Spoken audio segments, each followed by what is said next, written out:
السلام عليكم. في عام 2020 تخيل معي حي هادي معروف بين أهله فجأة ينقلب مشهد جنائي يهز البلد كلها. القصة بدأت بجنازة أم طيبة ما لها من الناس إلا السلام والخير.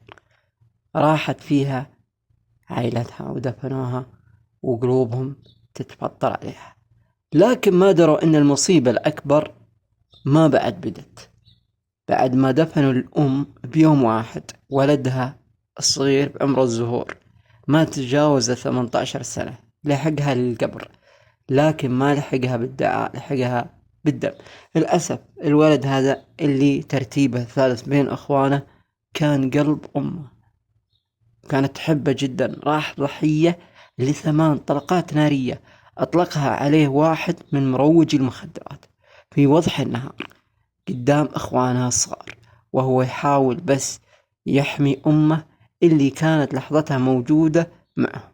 لكن حتى الام ما سلمت وانضربت قبله بالرصاص وراحت هي بعد.